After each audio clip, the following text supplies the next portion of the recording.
Oh, on est dans une série qui s'appelle Essor.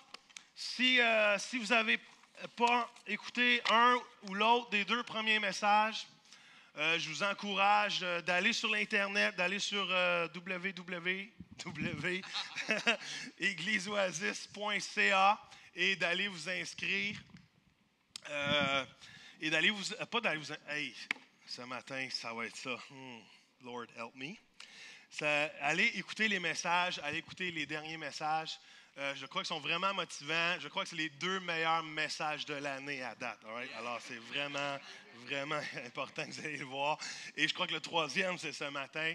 Et je veux qu'on lise le texte principal. Je vais me dépêcher parce que j'ai plein de choses à faire. Je veux qu'on fasse une communion aussi ce matin.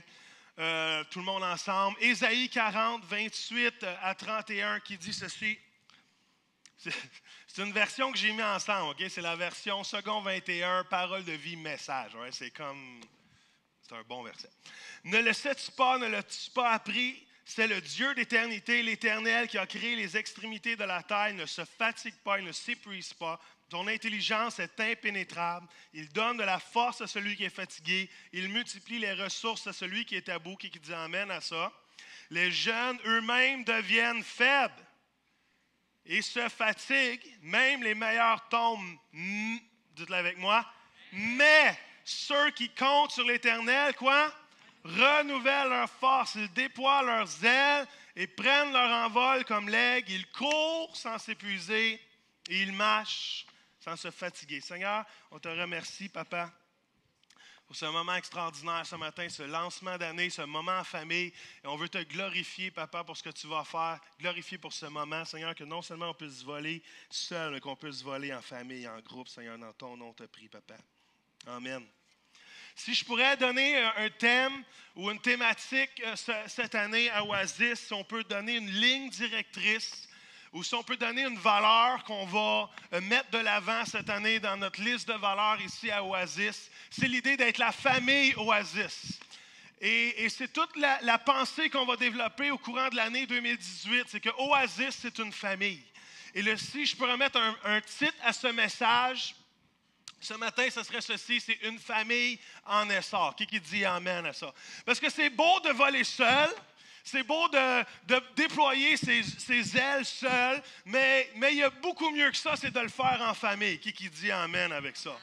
Vous savez, les aigles volent plus souvent qu'autrement seuls ou en famille. C'est pas un groupe, c'est pas comme les outardes où qui passent 3000 au-dessus de ta maison à 5 heures le matin. Mais les aigles sont des êtres, ce sont des animaux. Sont-ils beaux? Savez-vous qu'est-ce qui s'est passé avec Joël Dumaine? Il faut que je vous ouvre mon cœur. J'ai eu un chien. Et depuis que j'ai un chien, tous les animaux sont beaux. Je suis en amour avec tous les animaux qui passent. Et eux, ils sont beaux. Désolé, il y a une émotion. Tous les petits écureuils sont beaux, tout est beau. La vie est belle. Quand tu as un chien, la vie est belle.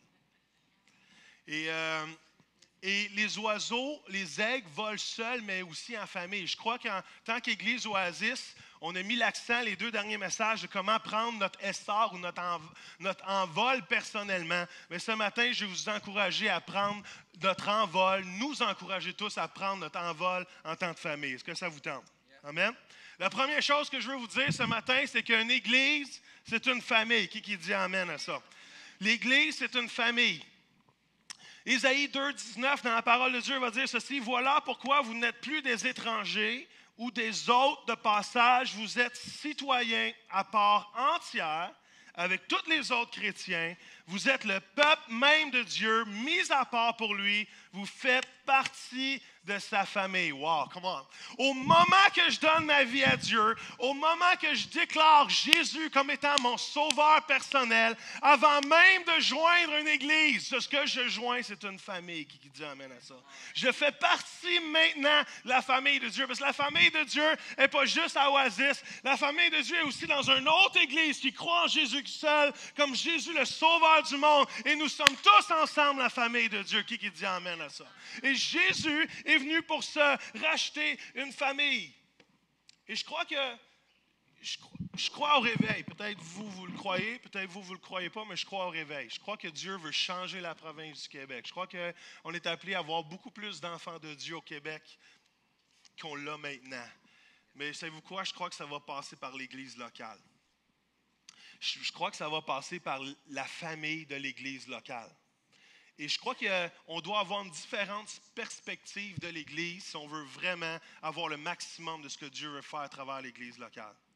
Parce que vous savez, des fois, si tu ajustes un peu ta perspective, la performance est mieux. Est-ce que vous savez ça? Des fois, il y a un moteur qui ne marche pas bien, on fait juste le nettoyer, on ajuste certaines choses. Et au moment qu'on ajuste une perspective, des fois on dit ajuste tes lunettes. Au moment qu'on ajuste ta perspective, la façon dont tu vois les choses est beaucoup mieux. Et je crois qu'en tant que chrétien, des fois, il faut ajuster la façon ou ajuster la perspective, comment on voit l'Église, parce que on va en voir beaucoup plus le fruit de notre perspective. Et une des choses une perspective qu'on doit avoir de l'Église, c'est que l'Église est une famille, en premier. L'Église est une famille, ce n'est pas une business. Le plan de Dieu a toujours été d'avoir une famille, de créer une famille. Dieu n'a pas envoyé Jésus mourir à la croix pour se racheter des employés. Êtes-vous là ce matin? Dieu a envoyé son Fils Jésus mourir à la croix pour se racheter une famille. Il est venu pour se chercher des fils et des filles. Qui est content d'être le fils et la fille de Dieu ce matin? Come on. C'est la plus belle identité qu'on ne pourrait pas avoir en tant qu'être humain. C'est de réaliser comment nous sommes aimés de Dieu, aimés du Père. Et 2 Corinthiens 6, 18 va dire ceci: « Je serai pour vous un père, et vous serez pour moi des fils et des filles. » Dit le Seigneur. C'est Dieu lui-même qui le dit. On est des fils et des filles pour lui. Jean 1,12 va dire: « Quelques-uns cependant l'ont accueilli, ils ont cru en lui, ils ont placé leur confiance dans ce qu'il était. À tous ceux-là, il a accordé le privilège de devenir enfant de Dieu. » Comment? Qui sait que devenir enfant de Dieu, c'est pas compliqué ce matin? Ceux qui mettent leur confiance en lui, ceux qui croient en lui, Dieu leur donne la capacité d'être enfant de Dieu. Comment? Vous savez, toute l'humanité est ses enfants. Le problème, c'est qu'il y en a qui ne le réalisent pas encore qu'ils sont. Et ça devrait être notre cœur de représenter Dieu le Père de la meilleure façon possible afin que les gens qui ne connaissent pas que Dieu est leur papa puissent découvrir comment il les aime. Est-ce que ça fait du sens ce matin? Au moment que tu donnes ta vie à Jésus, tu rentres dans la famille de Dieu. Notre but et notre rôle en tant qu'enfant de Dieu, c'est de représenter notre Papa céleste le mieux possible, afin que les gens qui viennent en contact avec nous découvrent qui est le vrai Papa, qui est Dieu. C'est pour ça qu'il faut avoir la meilleure perspective de qui Dieu est. C'est pour ça qu'il faut avoir la vision la plus claire de qui Dieu est dans la parole de Dieu. Pourquoi? Parce que c'est la seule façon qu'on va bien le représenter. Êtes-vous là ce matin? Est-ce que vous êtes, qui a déjà eu des enfants ici? Justement, vous êtes aperçus.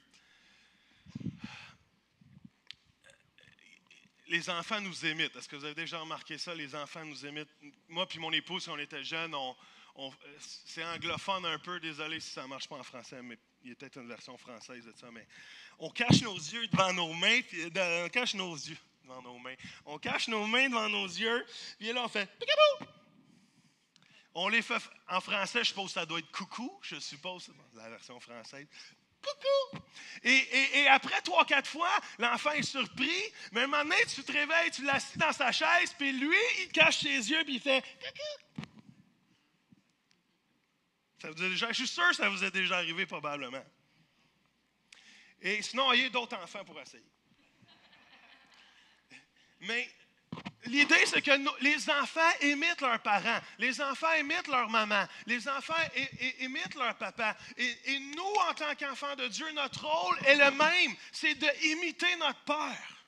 Notre rôle, c'est d'imiter l'amour du Père et le partager aux autres. Pourquoi je veux être gentil avec les gens autour de moi? Pourquoi je veux être bon avec les gens autour de moi? Parce que quand je regarde à Dieu le Père, je vois un Dieu bon, un Dieu qui m'aime, un Dieu qui dit que sa bonté me pousse à la repentance, un Dieu qui est mort à la croix pour moi. Alors c'est pour ça que je veux imiter ce que je vois et je veux faire la même chose que lui. Je veux mimiquer, je ne sais pas si ça se dit, mais je veux mimiquer Dieu. Je veux imiter Dieu. Pourquoi je veux être généreux? Parce que quand je regarde à Dieu le Père, je vois un Père généreux qui a envoyé son Fils unique mourir à ma place à la croix. Alors que je vois que le Père, comment il est généreux, moi aussi je veux être généreux. Est-ce que ça fait du sens? C'est pour ça qu'il faut garder la meilleure perspective de qui Dieu est. C'est pour ça qu'il faut ajuster un peu notre perspective de l'Église pour voir que l'Église, ce n'est pas une business. L'Église, c'est une famille.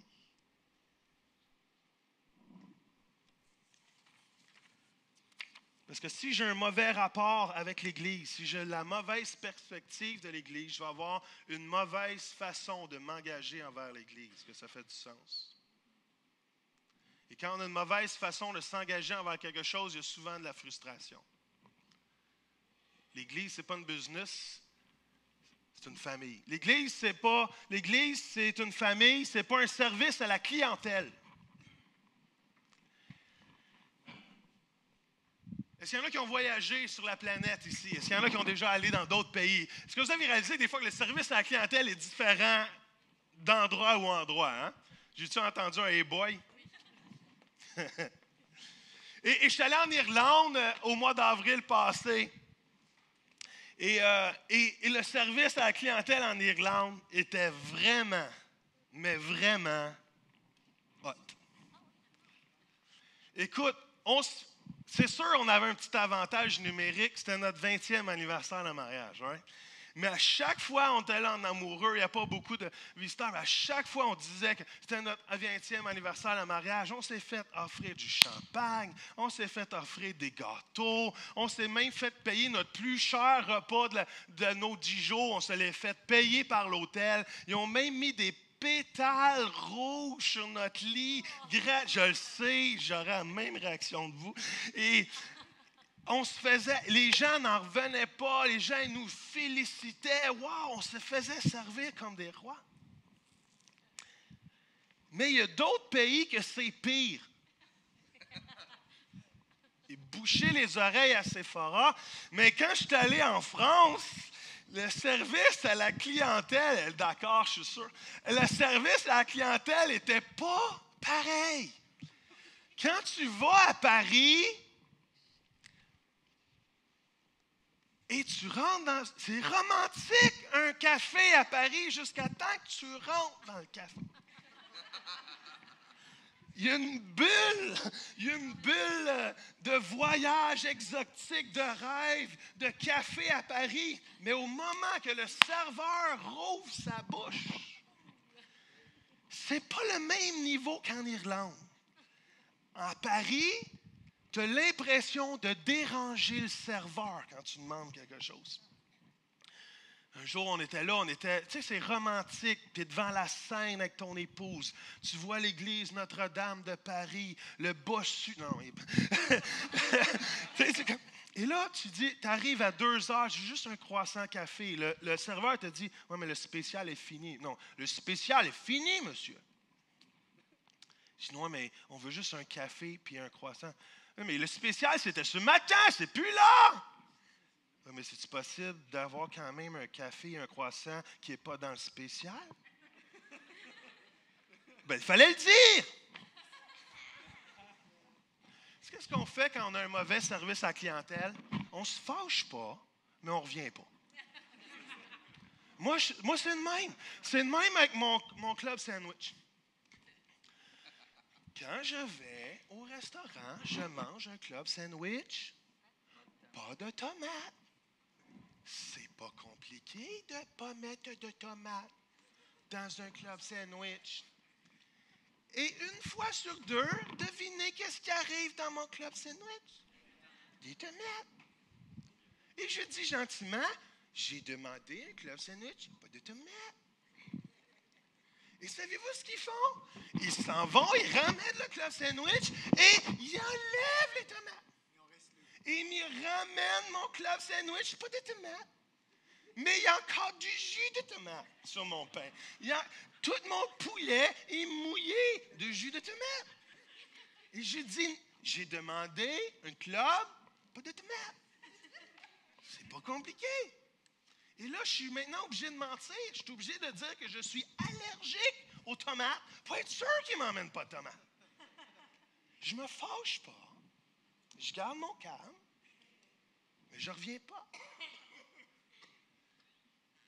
On rit, mais souvent les gens traitent l'Église comme un service à la clientèle. Si tu m'as bien servi cette semaine, je vais revenir la semaine prochaine. L'Église, ce n'est pas un service à la clientèle. L'Église, c'est une famille. Come on. Êtes-vous là ce matin? Et aujourd'hui, on est tellement dans une société de consommation qu'on prend l'Église aussi comme un service à la clientèle. Eux autres, ils ont des bons services. Eux autres, ils font mieux qu'ailleurs. Eux autres, ils font ça. Non, comment? Imaginez-vous 2 secondes qu'on éliminerait tous les programmes dans l'Église. Imaginez-vous 2 secondes qu'on enlève tous les programmes. Et on pense des fois... Est-ce qu'il y a encore des gens qui chercheraient la face de Dieu pour savoir ce que Dieu veut faire à leur place? Êtes-vous là ce matin? La Bible, c'est une famille, ce n'est pas un service à la clientèle. Si l'Église est une famille, à chaque dimanche matin ou chaque moment ensemble, ça devrait être comme un souper de réveillon de famille. Est-ce qu'il y en a qui font des gros soupers de réveillon de famille? Amen, la famille. Charrette sont 300. Qui a des gros parties de famille? Non, c'est bon. Moi, je suis fils unique. Right? Boucher les oreilles à mes parents. Moi, je suis fils unique. Et il faut que je sois honnête avec vous ce matin, mais nos parties Noël de famille étaient tranquilles. Il y a un enfant. Il y en a juste un. Puis il demande la même chose tout le temps. Dans ce temps-là, c'était pas des balles de golf, c'était des Legos. Et à Noël, je voulais des Legos, ou un petit peu plus vieux, je voulais des jeux de Mario Bros ou Nintendo. Mais tu sais, c'est tranquille. C'est pas long de préparer le souper, c'est pas long de manger, c'est pas long de faire les cadeaux. Il y en a juste un qu'on donne des cadeaux. Hein?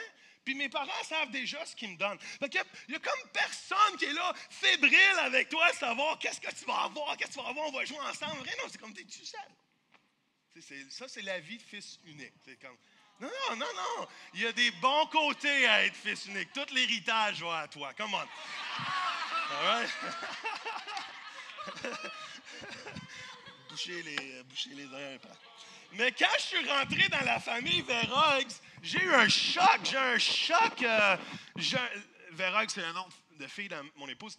Et j'ai eu un choc familial, j'ai un choc culturel. Eux autres, ils ont 5 enfants.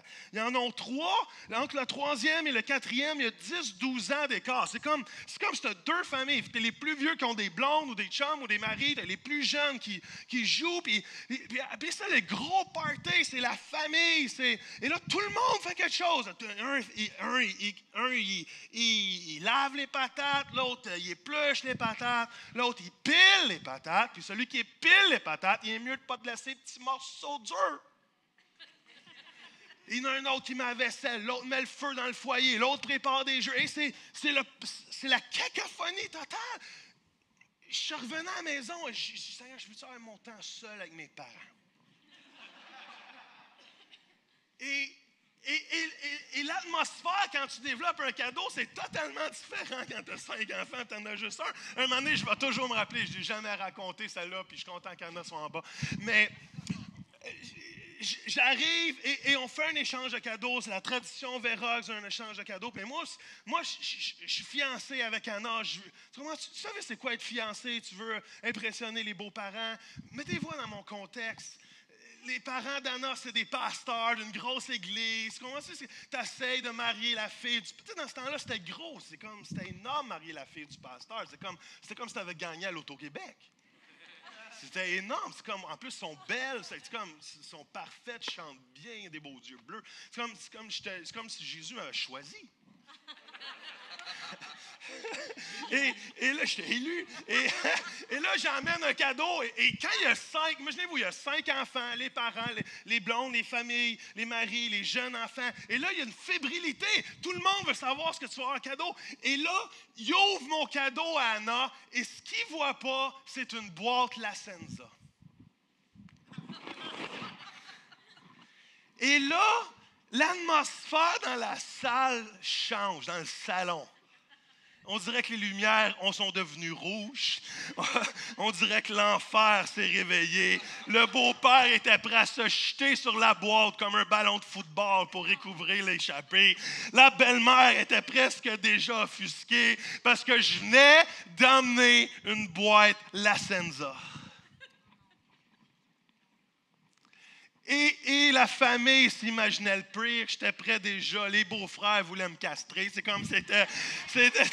Et là, tout le monde s'attend que j'ai. Tu sais, c'est comment. Tu sais. Et elle rouvre la boîte et c'est un toutou.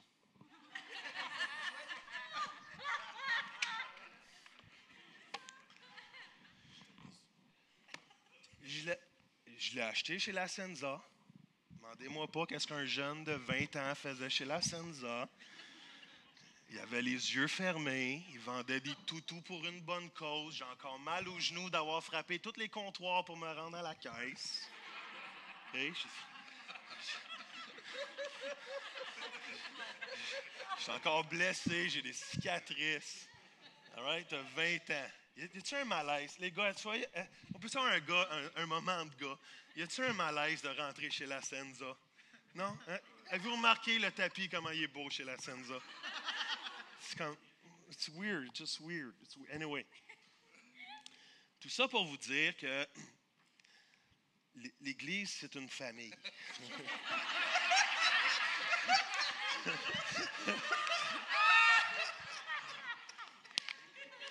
Et que dans une famille, tout le monde devrait s'impliquer. C'est ça mon point.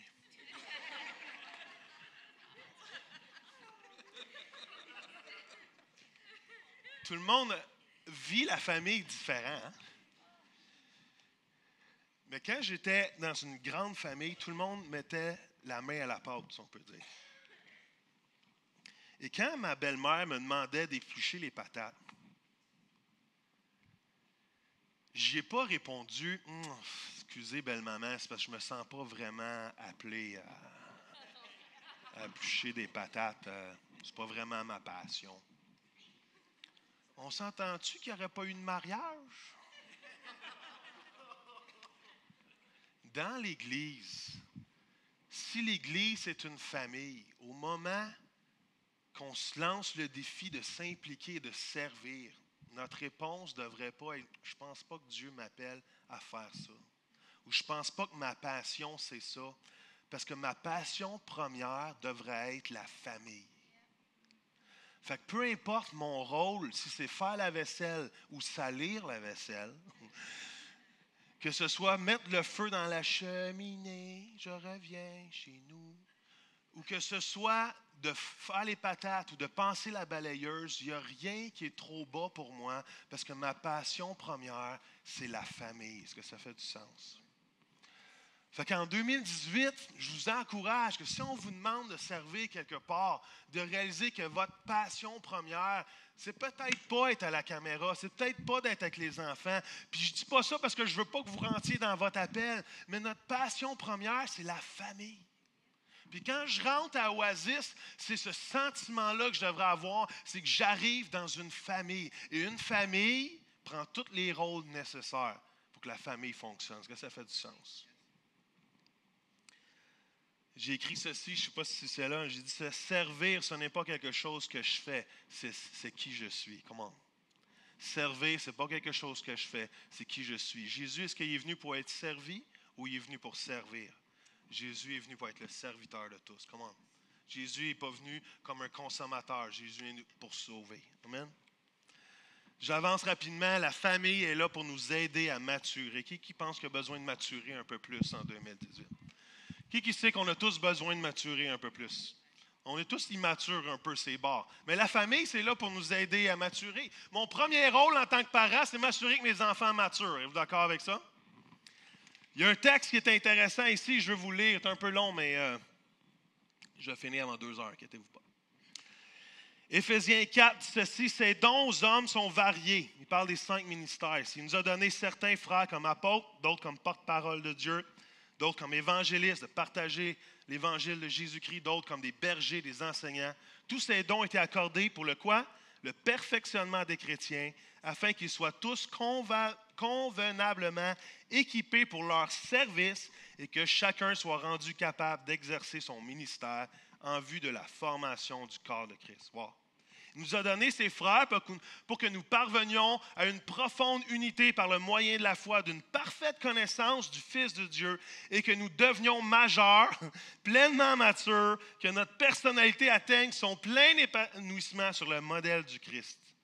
Et que nous formions tous ensemble cet homme parfait qui constitue la plénitude qui nous vient du Christ. Car il ne faut pas que nous restions toujours des petits-enfants, ressemblant à ces esquifs ballottés par les flots, entraînés çà et là par chaque coup de vent, c'est-à-dire chaque doctrine en vogue. Nous ne soyons pas à la merci d'hommes instables ou sans scrupules qui, par leur art de présenter leur invention mensongère, cherchent à entraîner les autres dans la séduction de l'erreur. Non, Dieu veut que nous maintenions fidèlement la vérité dans l'amour et que nous la prêchions pour toute notre vie. Ainsi, nous entrerons dans une communion toujours plus intime avec celui qui est la tête de l'Église. C'est qui? Le Christ vivant. Nous grandirons vers lui à tous les égards jusqu'à ce que nous ayons pleinement atteint sa mesure. Wow! Ça, c'est tout un texte. Mais c'est un texte qui parle de famille. C'est un texte qui parle de maturité. C'est un texte qui parle de grandir dans la foi. C'est un texte qui parle d'être équipé pour pouvoir mieux servir. C'est un texte qui parle de passer de petit enfant à être adulte dans la vie spirituelle et de pouvoir avoir cette discipline personnelle-là. Savez-vous, la résultante de la famille, c'est la maturité. La résultante naturelle d'une famille devrait être la maturité. Comme j'ai dit tantôt, mon but, mon mandat en tant que papa, c'est m'assurer que quand mes enfants sont prêts à sortir de la maison, sont assez matures dans les différentes sphères de la vie pour eux-mêmes maintenant vivre la vie d'une façon adulte. Est-ce que ça fait du sens? L'Église de Jésus-Christ est là pour vous faire maturer chacun d'entre vous. Êtes-vous là? Il n'y a rien de mal à être immature. On est tous immatures, comme j'ai dit tantôt. Le problème, c'est quand on arrête de grandir. On n'a aucun problème à avoir des enfants immatures. On va prendre soin d'eux, on va les équiper, on va les entraîner, on va les corriger. Il n'y a aucun problème que quelqu'un qui rentrait pour la première fois chez vous, tu prennes soin de lui, tu t'occupes de lui et tu ne lui demandes pas rien de faire. Mais le gars de 30 ans qui est sur le sofa, par exemple, qui mange encore des crottes de fromage, puis qui a du beurre de pinot sur le bord de la moustache, tu t'attendrais qu'il se lève puis qu'il aille servir lui aussi, parce qu'il est assez mature pour le faire. Est-ce que ça fait du sens? La résultante d'une famille, c'est la maturité. Si vos enfants de 10 ans arrêteraient de grandir, à l'âge de 10 ans, vous commencez à vous inquiéter pour eux. Est-ce que ça ferait du sens? Toute la famille s'impliquerait. Les beaux-parents viendraient voir. T'as-tu vu? Me semble... Il se passe de quoi? La famille s'impliquerait. Savez-vous quoi? Dans une famille en santé, la famille s'implique dans la vie des autres pour s'inquiéter à savoir est-ce que tu continues à grandir ou pas. C'est pour ça qu'on est appelé à s'occuper les uns les autres. Savez-vous quoi? C'est quoi le... Excusez, la grippe vient de sortir. Savez-vous c'est quoi un des plus grands problèmes avec l'Église aujourd'hui? C'est qu'on regarde les leaders en avant, on regarde les pasteurs en avant, on regarde les ministères en avant, les 5 ministères, et on s'attend qu'ils bâtissent quelque chose qui va vivre la vie chrétienne à notre place. Je pense que je vais le répéter, vous n'avez pas compris. On regarde les leaders en avant, on regarde ceux qui sont impliqués, on regarde les pasteurs, on regarde, puis on s'attend qu'ils bâtissent quelque chose qui vit notre vie chrétienne à notre place. Est-ce que ça fait du sens? On s'attend qu'ils bâtissent des programmes, on s'attend qu'ils créent des activités, on s'attend qu'ils mettent plein de choses en marche pour que moi, je puisse les applaudir, puis « Hey, ça me sert, ça m'est utile. » Come on. Êtes-vous là ce matin? Le but de la famille, ce n'est pas de te servir. Le but de la famille, c'est que tu deviennes responsable pour ta propre vie. Allô? Le but des 5 ministères, le but des leaders, c'est de te former au point que qu'est-ce qui est dans ton cœur puisse sortir. Qu'est-ce qui est dans ton cœur pour la famille? Qu'est-ce qui est dans ton cœur pour ta ville? Qu'est-ce qui est dans ton cœur pour ton travail? Qu'est-ce qui est dans ton cœur pour ce que Dieu veut faire à ta vie? Puisse sortir et te donner une plateforme pour le faire. Est-ce que ça fait du sens?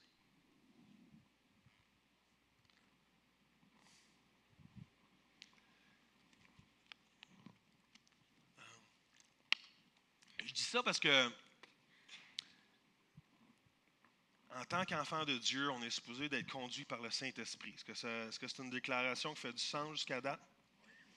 Il y a un verset qui dit, je pense que Romains 8,14, qui dit « Tous ceux qui sont conduits par l'Esprit de Dieu sont quoi? Sont enfants de Dieu. » Donc, techniquement, ceux qui sont enfants de Dieu sont conduits du Saint-Esprit. Vous êtes d'accord avec cette phrase-là? L'enfant de Dieu n'a pas besoin de motivation extérieure parce qu'il y a déjà la plus grande motivation intérieure. Est-ce que ça fait du sens? Et c'est triste de voir comment l'Église de Jésus-Christ aujourd'hui a tellement besoin de motivation extérieure, soit pour aller à l'Église tout simplement, soit pour s'impliquer, soit pour servir Jésus, soit pour faire ce que Dieu nous appelle à faire. Come on. Nous sommes motivés par le Saint-Esprit. Nous avons une motivation intérieure qui est là. Vous savez, dans l'Ancienne Alliance, dans l'Ancien Testament, c'était une motivation extérieure. Si tu ne faisais pas ce qu'on te demandait, tu avais des conséquences. Mais maintenant, dans la Nouvelle Alliance, on a une motivation intérieure. On a une vie de l'Esprit qui nous motive, de vivre pour Jésus. Et Jésus nous demande plein de choses. Pour ceux qui suivent Jésus, Jésus nous demande de quoi? De prier pour les malades, d'être généreux, de prendre soin des veuves, des orphelins, de partager notre foi, de faire des disciples, de créer de la communauté, d'accueillir l'étranger. C'est ce que Jésus nous demande de faire. Et nous devons arriver à une responsabilité personnelle que moi, je vis ces choses-là et non, je demande aux leaders en avant de faire des programmes pour le vivre à ma place. Est-ce que ça fait du sens? Il n'y a pas grand amen à celle-là. Est-ce que vous réalisez que c'est ça la maturité? C'est ça la maturité. Et pour ceux qui sont nouveaux avec nous, peut-être vous ne le savez pas, pour ceux qui sont habitués avec nous, mais depuis l'année passée, on a lancé pas notre nouvelle vision, mais on a épuré notre vision pour arriver à un slogan pour l'Église Oasis qui s'intitule « Vivre sa présence, faire la différence ». C'est les 2 tracts de chemin de fer. On peut dire beaucoup de choses, mais si on veut simplifier les choses, c'est 2 tracts de chemin de fer que Oasis va aller de l'avant. C'est vivre sa présence, faire la différence. On veut vivre la présence, on veut être les hôtes de la présence de Dieu. Mais en même temps, on veut faire la différence dans le monde dans lequel nous vivons. Et je suis tellement béni de l'année 2017 qu'on a vécue, parce que vraiment l'Église a passé à un autre niveau dans son impact, autant spirituel, autant dans le monde séculier. Et on va en voir des fruits, parce qu'on plante des semences. Un moment donné, on va récolter. Et ces 9 valeurs-là, c'est ce qu'on a mis de l'avant. Et mon rêve, c'est que dans les prochaines années, quelqu'un qui va rencontrer quelqu'un de l'Église Oasis, quelqu'un qui va rencontrer quelqu'un qui veut suivre Jésus à travers la famille Oasis, il va rencontrer ces 9 valeurs-là. Vous savez, des valeurs, c'est juste des belles phrases si ça ne devient pas un comportement. Est-ce que ça fait du sens? Beaucoup de gens qui disent qu'ils ont des valeurs, mais il y en a peu qui les vivent vraiment. Right? Oh, j'ai des belles valeurs. Oui, tu as des belles valeurs, mais est-ce que tu es capable de les appliquer, tes valeurs? Est-ce que tu les vis, ces valeurs-là? Parce qu'une valeur qui est juste une belle phrase, ça ne vaut rien. Mais mon rêve en tant que pasteur et notre équipe, on a mis ces valeurs-là, c'est que dans quelques années, on va être tellement mature que quelqu'un qui rencontrerait Caroline Yankee, il va rencontrer la présence de Dieu, il va rencontrer la bonté de Dieu. Il va rencontrer l'honneur à travers elle. Il va rencontrer la grâce à travers elle. Il va rencontrer la famille. Il va rencontrer une personne généreuse. Il va rencontrer une personne qui est capable de parler de la part de Dieu. Il va être capable de rencontrer quelqu'un qui croit pour le miraculeux puis qui marche dans le miraculeux. Il va rencontrer quelqu'un qui est capable de parler de Jésus-Christ. Est-ce que ça fait du sens?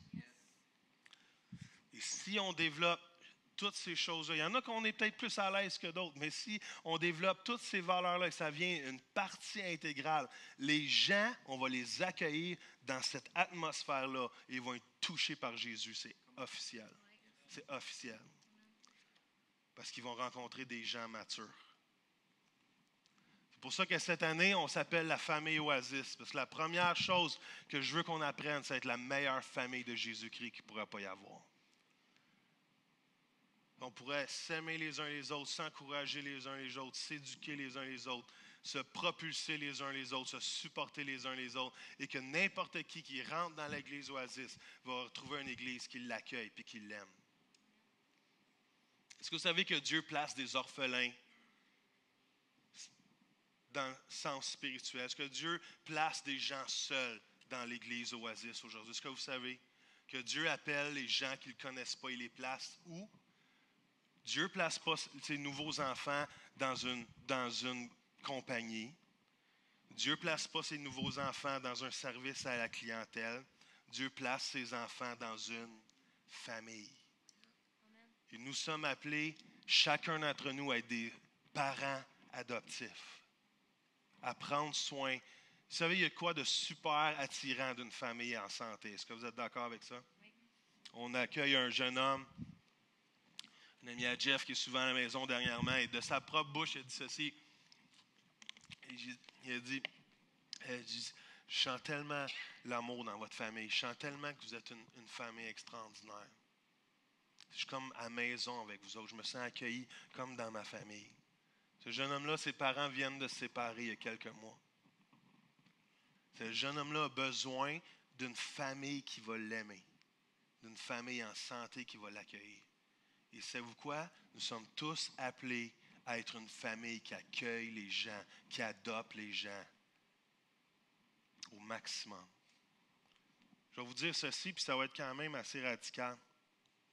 Si Oasis, c'est votre famille, si Oasis, c'est votre maison, il n'y a personne qui passe les portes de cette salle-là qui ne devrait pas se sentir accueilli, aimé, adopté, pris soin de, écouté. Est-ce que ça fait du sens? Moi, s'il y a quelqu'un qui rentre chez nous pour la première fois, je n'irai pas me cacher dans la salle de bain. Je vais l'accueillir, je vais m'assurer qu'il se sente bien, je vais lui offrir un verre d'eau. Il n'y a pas personne qui rentre dans ma maison où je ne ferai pas se sentir bien chez nous. Est-ce que ça fait du sens? Et je suis sûr que toutes vous autres, à moins que ce soit un voleur, vous allez faire la même chose. Et ma prière, c'est que l'Église Oasis soit l'Église la plus accueillante qu'il n'y a pas. Et ça, c'est notre rôle à tous. Parce que moi, je ne peux pas serrer les mains de 150 personnes à tous les dimanches. Mais qu'on ait la pensée et qu'on ait juste la perspective que l'Église, c'est une famille. Est-ce que ça fait du sens? L'Église, ce n'est pas une business. Il n'y a pas d'employés ici. L'Église, ce n'est pas un service à la clientèle. Que si tu me sers bien une semaine, je vais revenir. Si tu ne me sers pas bien, un autre. C'est qui rentre chez eux en s'attendant que tout le monde le sert. Puis s'il n'y a personne qui vient le servir, bien, il dit, je vais changer de famille. Il y a pas... Il y a peut-être quelques hommes qui pensent comme ça, mais c'est sûr qu'il n'y a pas de femmes. Ça, c'est sûr. Au moment que je rentre chez nous, je ne m'assieds pas dans le sofa, je ne m'écrase pas en pensant que mes filles vont arriver avec un chip au barbecue, mon autre fille avec un jus d'orange, ma femme avec un club sandwich, pas de tomate, sans que je leur dise rien. Non. Ah ben là, je ne suis pas content. Je vais changer de famille. Je vais aller chez les voisins. Bon, ça donne que les voisins, c'est mes parents. Je ne suis pas d'avance. Mais anyway. Est-ce que vous comprenez le principe que je veux qu'on comprenne ce matin? C'est qu'on parte l'année en comprenant que l'Église, c'est une famille. Et que si tous ensemble, on ajuste un petit peu cette perspective-là, l'Église va prendre un essor extraordinaire. Parce que les gens qui vont passer ces portes ici, ils vont dire « Wow, je rencontre des gens qui m'aiment. » Et si on réalise à quel point on est appelé à représenter le papa qui nous aime déjà, notre papa, les gens vont tellement sentir comment que lui, il est vrai, comment lui, il est réel, que les gens vont vouloir, eux aussi, être des enfants de Dieu. Ça fait du sens. J'aimerais ça qu'on prenne la communion avant de donner quelques instructions ou parler un peu de l'année 2018. Je ne sais pas si Jade, Joseph, juste rapidement venir. J'aimerais ça qu'on chante « Je suis l'enfant de Dieu », évidemment, c'est un concept. Mais pendant que les placiers se préparent, on va faire quelque chose, OK? Je vais demander aux placiers de se mettre à chaque coin là. Et je vais vous demander de vous lever, mais au lieu de revenir à votre place, j'aimerais ça qu'on remplisse les 4-5 premières rangées puis le devant, right? Et pendant que... C'est ça, ils se préparent.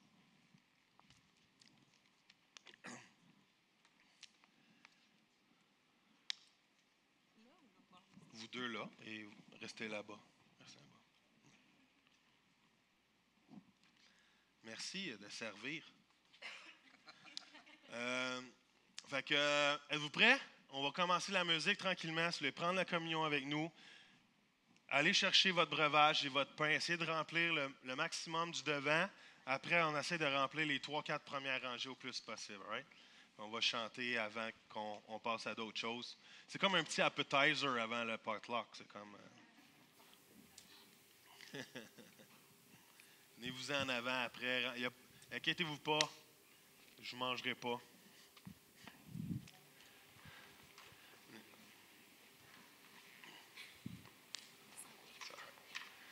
C'est toujours long de s'installer.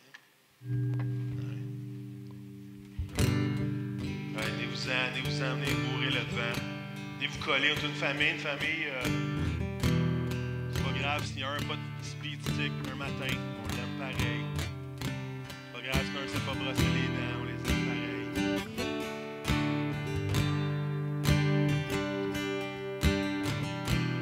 Si vous n'avez jamais pris de communion, sentez-vous bien à l'aise. La communion, c'est juste de dire, Seigneur, on croit ce que tu as fait à la croix. On reconnaît ce que tu as fait à la croix. Et la place en avant, là. Ceux en avant, venez-vous en avant. Comme ça, les autres vont voir là, en arrière de vous. Ça va pas mal. Venez-vous en la place. Il devrait y avoir de la place pour 3 rangées. Fait que... Allez, Didier, fais le trafic. Toi, du trafic. Venez-vous en, collez-vous. Peut-être on pourrait même réussir à tout rentrer en avant. Ça serait extraordinaire.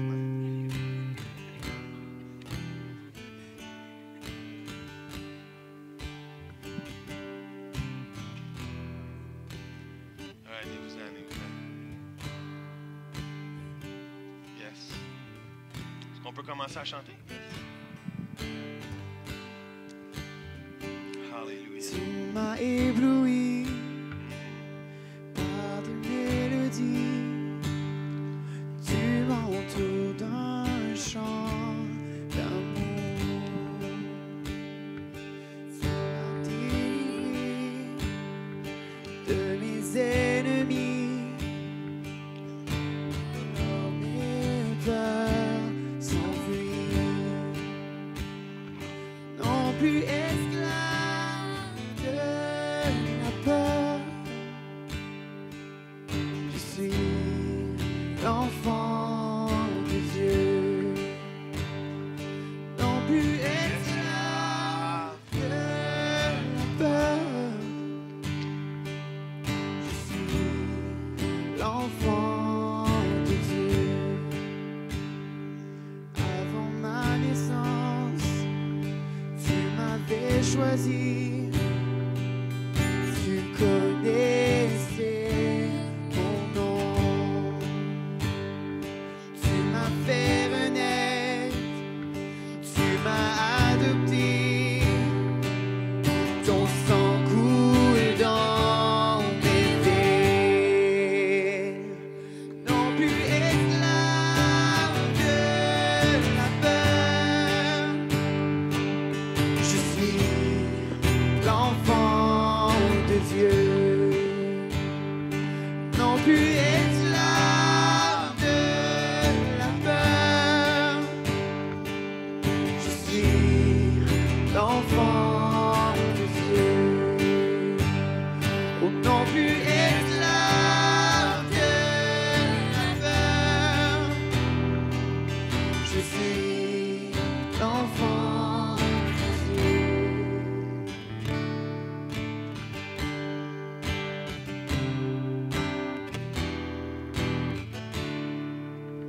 Alléluia.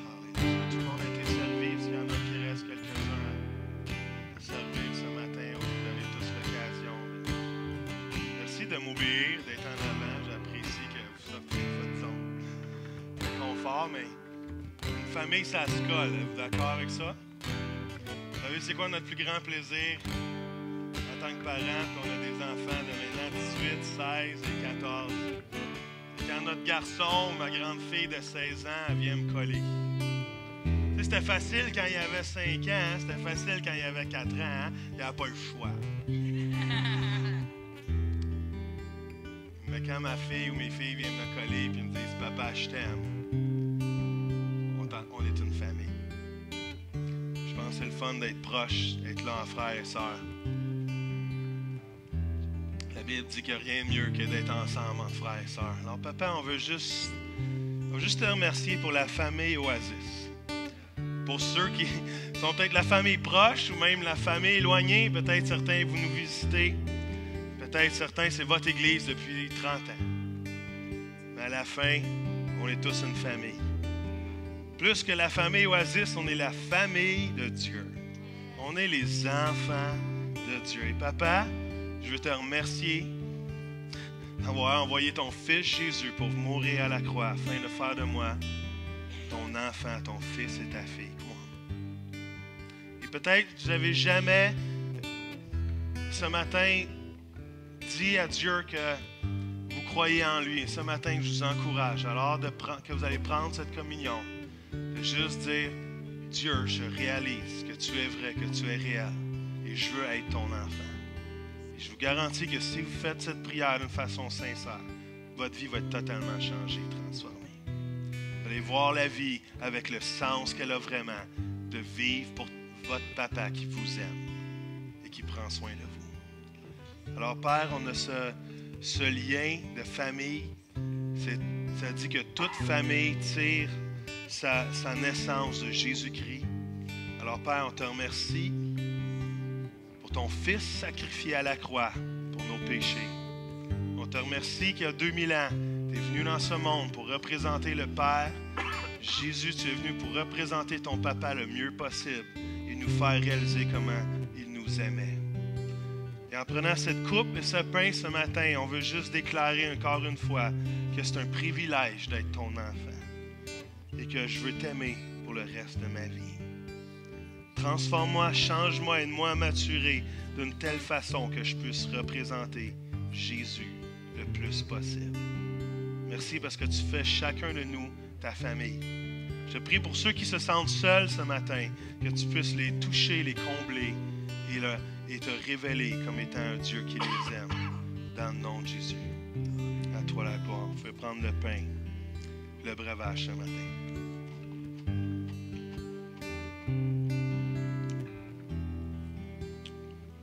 Amen. All right, allez à vos places. Vous pouvez redonner. J'ai encore un petit 10 minutes de choses. Vous m'attendiez pour le breuvage? Oui. C'est vrai que le biscuit soda est dur à avaler. Je vous comprends. Vous pouvez le prendre si vous ne l'avez pas pris. All right, ramassez tout ça, donnez-le, pilez pas dessus. Vous pouvez le donner au placier sur le côté. Et rassisez-vous rapidement, trouvez votre place si vous êtes capable. Et j'ai encore un petit 10 minutes, puis après je vous relâche, on va aller manger. All right? Ça va être bon, ça va être bon. J'espère qu'on a nos bananes plantains. On testera des bananes.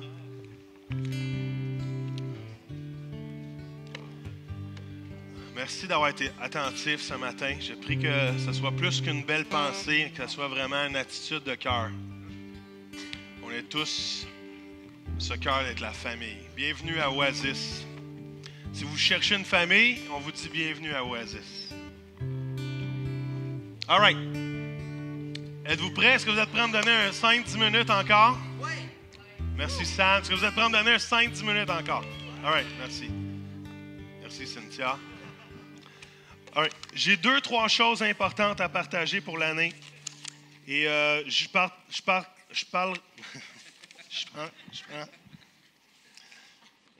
le petit lapin Energizer. Il est fatigué. La première chose que je vais vous parler, j'en ai parlé la semaine prochaine. Je suis très prophétique. J'en ai parlé la semaine passée. Il y en a, certains d'entre vous étaient là, certains d'entre vous n'étiez pas là. Et on profite de ce matin, le lancement de l'année 2018, pour lancer notre première campagne Oasis. Je n'en ai pas parlé pendant les annonces. C'est quoi une campagne Oasis? C'est simple.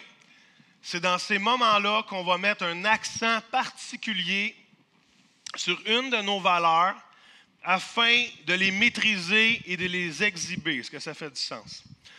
Le but, c'est qu'on se mobilise en tant que famille le plus possible pendant un mois. La valeur qu'on va adresser dans les prochaines semaines, c'est évidemment la famille. Et la famille, ça passe par les relations. Êtes-vous d'accord avec ça? Une famille en santé a des relations fortes. Et la campagne Aimer intentionnellement, je ne sais pas si quelqu'un peut aller me chercher le livre rapidement. Est-ce que quelqu'un peut aller me chercher le livre rapidement? Merci, Jen. La campagne de tout le mois d'avril va être... février. Ma batterie est... Tu sais, quand les cellulaires, là, ils t'avertissent 10 je suis rendu là. Il faut que je fasse ça comme il faut. Ouais, je prends une pause 2 secondes. Je respire. J'attends Jen. Merci, Jen. Pendant tout le mois de février, je veux qu'on se mobilise, qu'on s'encourage et pendant un mois de temps, on va apprendre comment bâtir des relations fortes et comment aimer intentionnellement. Je vous garantis, ça va vous bouleverser votre couple, bouleverser comment vous élevez vos enfants, vos adolescents, bouleverser vos relations entre amis, avec vos leaders, les leaders avec les gens autour de vous. Le livre Keep Your Love On, c'est un livre qu'on a déjà lu 3 et 4 fois et que par la grâce de Dieu, on essaie de mettre le plus souvent possible dans toutes nos relations, dans toutes les façons de faire. Notre staff est au courant.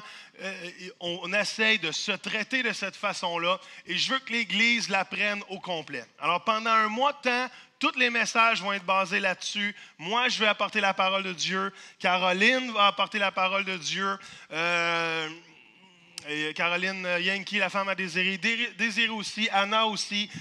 Et ça va être vraiment des moments extraordinaires. Je vous encourage d'être là tous les dimanches, si possible, d'apprendre, de développer, de maturer dans vos relations. Parce que si Oasis apprend à s'aimer intentionnellement, il n'y a rien qui va venir briser les relations ici. Et ça commence par des relations familiales fortes pour que toute notre famille à Oasis soit forte. Maintenant, le défi que je vous lance, c'est de joindre un des groupes de vie. On a mis sur pied 7 groupes de vie à différents endroits de la semaine et heures de la semaine. Il y a le lundi soir, les jeunes adultes, avec Jade et Joseph, le mercredi soir avec moi à Saint-Hyacinthe et Anna, le mercredi soir à Saint-Alma avec Sephora et Danny, à Sainte-Julie le vendredi soir avec Stéphanie, Jen, René et Yannick, le groupe à Boucherville le vendredi soir avec Désiré, Caro, à Belleuil le dimanche après-midi avec Sam et Émilie et aussi dimanche après-midi à Saint-Hubert, Saint-Basile, chez Michel et Jean-Marc, avec moi et Anna qui vont animer. Le staff est très engagé. Je les remercie de s'engager à ça. Alors, la chose que je vous demande en retour, c'est de vous engager aussi. Si les gens de Mirabel voulaient partir une réunion chez vous, prenez le matériel, faites-vous-en une. All right? L'idée, c'est qu'on grandisse tout le monde ensemble. Alors, je vous encourage de participer, de vous joindre. C'est juste un mois de temps. Il y en a qui m'ont dit, non, c'est trop. Ils pensaient que c'était pour l'année. C'est pas pour l'année, c'est un mois de temps. C'est 4 rencontres. Si une rencontre vous manquez, allez à un autre groupe. Il n'y a aucun problème avec ça. Si vous devez vous séparer les couples, parce que c'est pas une bonne idée, mais si vous devez vous séparer parce que vous gardez les enfants, bien, allez, apprenez. Il n'y a rien de pire, je vous garantis, il n'y a rien de pire que la femme fait un cours ou apprend quelque chose, puis elle arrive à son mari, puis elle lui dit « Tu devrais apprendre ça ». Le mari, il fait « Ouais ». All right? Fait que les maris, je vous encourage, allez-y.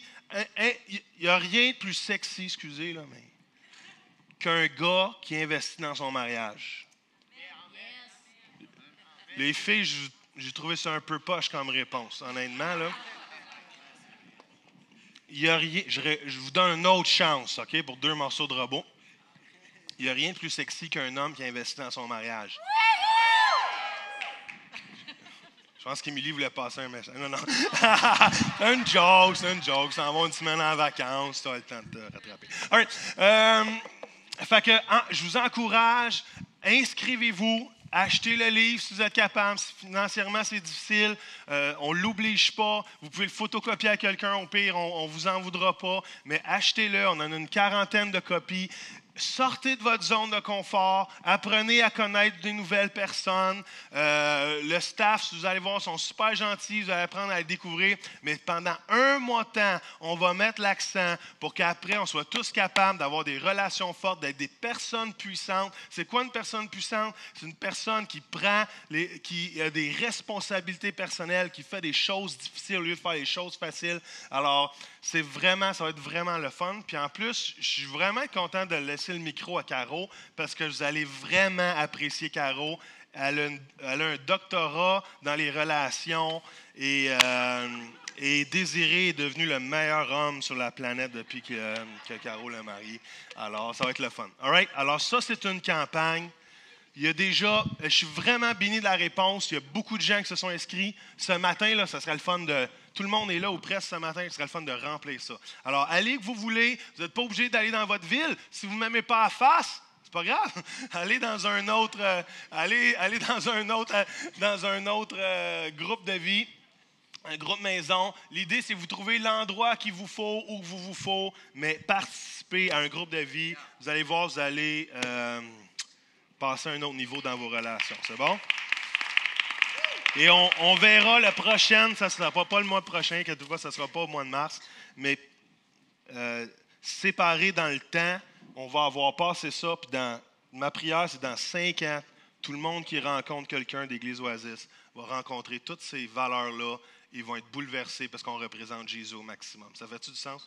Si ça, ce n'est pas une vision claire pour vous, là, changez vos lunettes, parce que c'est très clair comme objectif où qu'on s'en va. Communion, je l'ai fait. Campagne, all right. Invité à venir. On a des super invités qui s'en viennent. Il va y avoir d'autres invités à travers ça, mais nos gros invités de l'année sont déjà planifiés. Jonathan Walton la semaine prochaine, soyez là. Tout le monde, j'ai vraiment eu des bons commentaires quand Jonathan a prêché ici l'année passée. Alors, soyez là le 25 mai. Il va être aussi avec son pasteur, hein, fait que ça va être un tag team extraordinaire. Vous allez voir son pasteur, il ressemble à un joueur de football. C'est un Italien, pas de cheveux.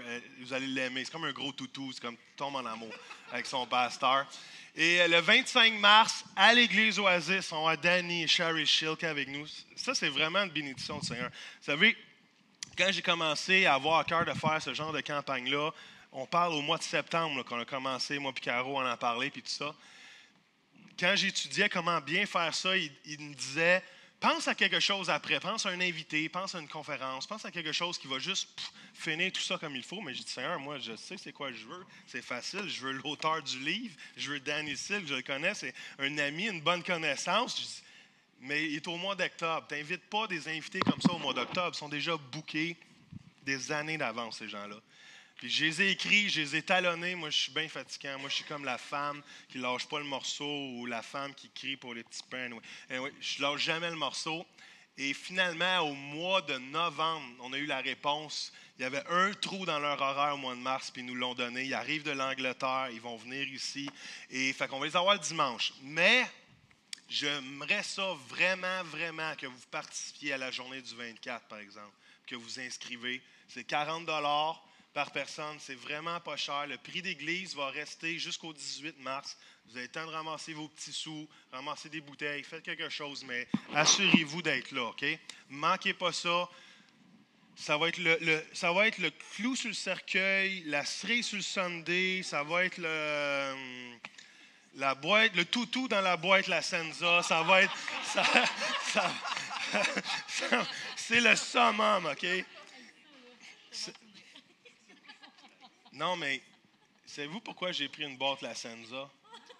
C'est parce qu'ils donnent toujours des petites bubules roses qui sentent bon. Vous savez jamais? Non? Je suis trop vieux. Ils font plus ça, non? Parce qu'il y a des enfants qui l'avalaient. Et le 29 avril, on va recevoir Matt Tapley, qui est mon ami, à Grimsview, Ontario, et toute l'équipe de Lake Mount. Ça fait 3-4 ans qu'ils viennent. On va avoir une grosse semaine avec ça. On va vous en parler un peu plus tard. Et le GU, on va avoir un des invités GU. Je ne vous dis pas c'est qui, parce que je veux que vous inviterez au GU, mais ça va être un méga invité qu'on va avoir le dimanche matin. Alors, soyez là pour cet invité-là. Inscrivez-vous pour Danny Silk. Et la dernière chose, mais non la moindre, il me reste encore un peu de temps. Qui commence à avoir faim? 2 personnes? Oui. Et la dernière chose, mais je veux quand même parler de nos objectifs financiers à Oasis cette année et on doit se donner un défi de foi. En 2017, on a eu comme entrée 205 000 et notre objectif était de 220 et ça nous prend 220 000 pour arriver. Et je dois vous relancer le même défi d'atteindre 220 000 l'année passée. Je veux c'est vraiment pas bon. Je veux vraiment vous remercier pour votre générosité. Parce que l'Église Oasis est une Église généreuse. Et ça, je vous applaudis pour ça. Je vous remercie. On parle de finances à Oasis. On n'a pas peur de parler de finances parce que Jésus n'a jamais eu peur de parler de finances. Il en a parlé énormément et tout passe par les finances. Et au moment que nous, on comprend que ce que Dieu nous donne, ce n'est pas à nous, c'est à lui et c'est notre responsabilité de bien le gérer, l'investir dans le royaume de Dieu, ça va tout changer comment on fait les choses. Et savez-vous, des fois en tant que chrétien, savez-vous pourquoi on ne récolte pas ce qu'on sème? C'est parce que dans le fond, on ne sème pas. On retient ce qu'on a dans les mains au lieu de le planter. Et je veux qu'à Oasis atteigne, je prie qu'on puisse atteindre cet objectif. C'est ce qu'on a besoin pour avoir le staff qu'on a, c'est ce qu'on a besoin pour être ici, c'est ce qu'on a besoin pour continuer à fonctionner dans nos dépenses. On n'a pas atteint notre objectif l'année passée. Merci Seigneur, on avait un coussin de 2016 qui nous permet de continuer de croire et je veux qu'on continue de marcher avec foi. Si vous êtes nouveau à Oasis et vous voulez embarquer, ça va nous faire plaisir. Si vous dites ça, c'est ma famille, bien, on partage, on fait tous la vaisselle ensemble. All right? On investit tous avec générosité dans le royaume de Dieu. Alors, découvrez comment donner et impliquez-vous. Et on va voir en 2019 qu'est-ce que ça nous donne. Mais notre objectif, c'est 220 000. Je vous remercie parce que je parlais avec d'autres pasteurs. Il y a peut-être, je ne sais pas moi, 170, 180 personnes qui gravitent autour d'Oasis. En moyenne, on peut être 120, 130, 110, tout dépendant des semaines. Mais pour qu'une église, en moyenne, 110, 120 et presque le double, presque 2000 $ par personne de finances, c'est énorme. C'est vraiment...